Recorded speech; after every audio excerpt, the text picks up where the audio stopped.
আসসালামু আলাইকুম। প্রিয় দেশবাসী, সকলের উদ্দেশ্যেই বলছি, একটা জিনিস জেনে রাখা ভালো, যা মুসলমানদের ধর্মগ্রন্থ হলো আল কোরআন। মুসলমানরা কী কাজ করতে পারবে, কী কাজ করতে পারবে না, তা আল কোরআনের মধ্যে উল্লেখ করা আছে। আর হিন্দু ধর্ম বা সনাতন ধর্মাবলম্বী ভাইদের ধর্মগ্রন্থ হচ্ছে ভেদ। তারা কি কাজ করতে পারবে না পারবে সব কিছু তাদের ধর্মগ্রন্থে উল্লেখ করা আছে। কিন্তু বর্তমান সময়ে যে একটা মূর্তি পূজা চলতেছে, তাদের ধর্মগ্রন্থে কোথাও উল্লেখ করা নেই। 2008 সালে ডক্টর জাকির নায়েকের একটা বক্তব্য শুনেছিলাম। তাদের যে ধর্মগ্রন্থ গীতা বলেন, ভেদ বলেন, হ্যাঁ, আরও গ্রন্থ আছে, তাদের কোথাও উল্লেখ করা নেই যে মাটি দিয়ে মূর্তি বানিয়ে প্রভু সাজিয়ে বা প্রভু ভক্ত করতে হবে।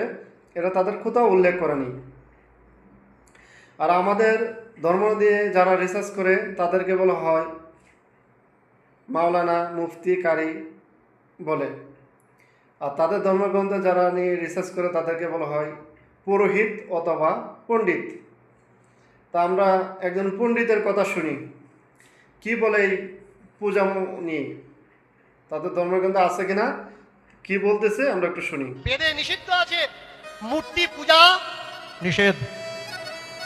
মূর্তি পূজা আমাদের করা যাবে না। ঈশ্বরের কোনো মূর্তি নেই, ঈশ্বর নিরাকার, ঈশ্বর শব্দকার, ঈশ্বর ভূতাকার, ঈশ্বর প্রকৃতিস্থ রূপ। ঈশ্বরের কোনো মূর্তি প্রতিমা নেই। তাহলে আমরা যারা আজকের মূর্তি পূজা করছি, তাহলে তাদের পুরোহিত কি করা মাধ্যমে আমরা জানতে পারলাম এই যে পূজারা করতেছে তাদের ধর্মগ্রন্থে কোথাও উল্লেখ করা নেই। তাই রিকোয়েস্ট থাকবে ভাইদের প্রতি, হিন্দু ভাইদের প্রতি, যে ভাই যা আছে ধর্মগ্রন্থে আপনাদের তাই পালন করার চেষ্টা করেন। ধন্যবাদ।